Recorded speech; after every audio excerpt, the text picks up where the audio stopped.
Hello guys, welcome back to my new blog. तपाईँहरूलाई फेरि पनि स्वागत छ अर्को नयाँ भिडियोमा। तपाईँहरूको निम्ति फेरि पनि म उपस्थित भइसकेको छु।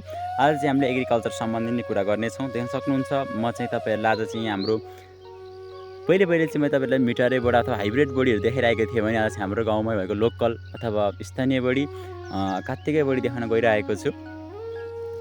यो चाहिँ एउटा कात्तिके बोडी प्रजातिको बोडी हो, देख्न सक्नुहुन्छ। यो चाहिँ हाम्रो 12वटा महिनामध्ये कुनै पनि महिनामा चाहिँ रोपियो भने पनि कात्तिकमा आएर चाहिँ अब कात्तिक महिना नै चाहिँ पर्खेर बस्छ र कात्तिकमा आएर चाहिँ फल्ने भएकाले चाहिँ हामी चाहिँ गाउँघरतिर यसलाई चाहिँ कात्तिके बोडी भन्छौँ।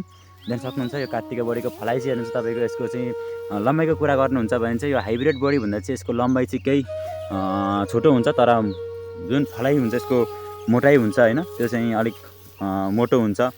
र देख्न सक्नुहुन्छ यो चाहिँ गाउँतिरै फलेको अर्ग्यानिक बोडी हाइब्रिड भन्दा चाहिँ केही हदसम्म मिठो हुन्छ होइन। तपाईँले देख्न सक्नुहुन्छ। जति पनि गाउँबाट चाहिँ सहरतिर जाने मान्छेलाई चाहिँ प्रायः यसको बारेमा थाहै छ, मैले भन्नै पर्दैन होइन। हाम्रो गाउँघरतिर चाहिँ कस्तो खालको तरकारी चाहिँ अहिले उत्पादन भइरहेछन् भन्ने कुराहरूमध्ये मैले चाहिँ तपाईँलाई एउटा बोडी देखाइसकेको छु। अहिले तपाईँलाई जुन अगाडि हेरिसक्नु भएको छ। यस्तै जानकारीमूलक तथा रोचक भिडियोहरू चाहिँ हेर्न लागि चाहिँ यस मनिष भ्यू च्यानल सब्सक्राइब गर्नु होला। युट्युबबाट हेर्दै हुनुहुन्छ भने र फेसबुकबाट हेर्दै हुनुहुन्छ भने यस मनिष भ्यूसँगै आइडीलाई चाहिँ फलो गर्नु होला र सधैँलाई जोडिनु होला। र यस्तै भिडियोहरू चाहिँ नछुट्टै हेर्नु होला भन्दै फेरि पनि आगामी यस्तै रोचक भिडियोमा तथा जानकारीमूलक भिडियोमा भेटौँला भन्दै म पनि बिदा हुन चाहन्छु। धन्यवाद, नमस्कार।